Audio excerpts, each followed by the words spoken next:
अलगाववादी नेता मसरत आलम की रिहाई के मुद्दे पर संसद में जमकर हंगामा हुआ। कांग्रेस ने लोकसभा में मसरत आलम का मुद्दा उठाया।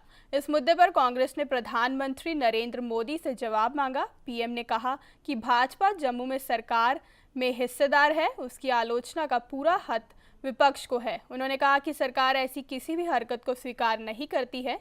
पीएम मोदी ने कहा कि यह आक्रोश किसी एक दल का नहीं है, यह आक्रोश पूरे देश का है और देश की एकता अखंडता के लिए जो भी आवश्यक होगा उस पर सरकार पीछे नहीं हटेगी। जम्मू कश्मीर सरकार के निर्णय के बारे में भारत सरकार को कोई जानकारी नहीं थी। अलगाववादी समर्थकों को हम हमारा आक्रोश अभिव्यक्त करते हैं। जम्मू कश्मीर सरकार ने केंद्र से कोई सलाह नहीं ली थी।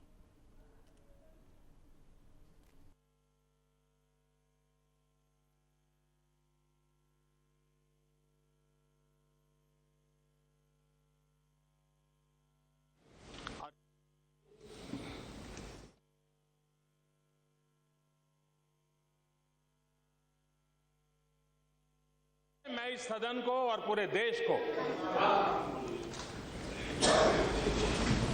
विश्वास दिलाना चाहता हूं कि सरकार ऐसी किसी भी हरकतों को स्वीकार नहीं करती है। देश की एकता और अखंडता में कोई समझौता हमें मंजूर नहीं है।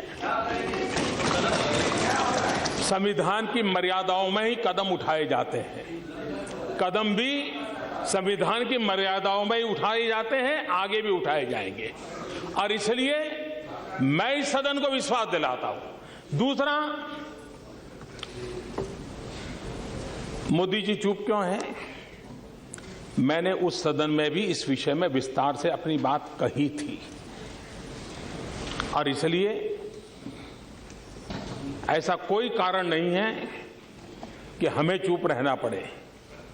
हम इन विषयों में वो लोग हैं जिन्होंने इन्हीं आदर्शों के लिए श्यामा प्रसाद मुखर्जी को बलि दिया है और इसलिए कृपा करके हमें देशभक्ति मत सिखाएं।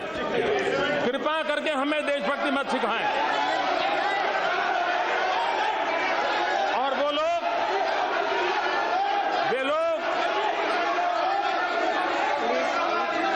जिन लोगों के साथ,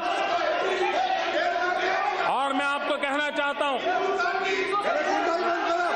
हमने कुछ बातों का क्लैरिफिकेशन मांगा है और जैसे माननीय गृह मंत्री जी ने कहा, वो क्लैरिफिकेशन आने के बाद, वह भी सदन को जानकारी दी जाएगी। और इसलिए मैं फिर एक बार कहता हूं, यह आक्रोश किसी दल का नहीं है, यह आक्रोश देश का है।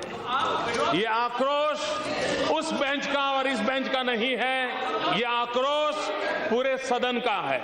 और हम एक स्वर से अलगाववादी ताकतों को, अलगाववाद को समर्थन करने वालों को और कानून का दुरुपयोग करने वालों को हम हमारा आक्रोश अभिव्यक्त करते हैं।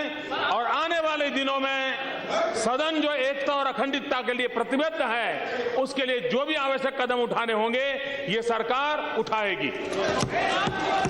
खबरों की दुनिया में आइए, हमारे साथ कहीं भी और कभी भी जुड़िए। हम मिलेंगे फेसबुक पर, हम दिखेंगे यूट्यूब पर, हमें फॉलो कीजिए ट्विटर पर। खबरों के साथ बने रहिए रात दिन।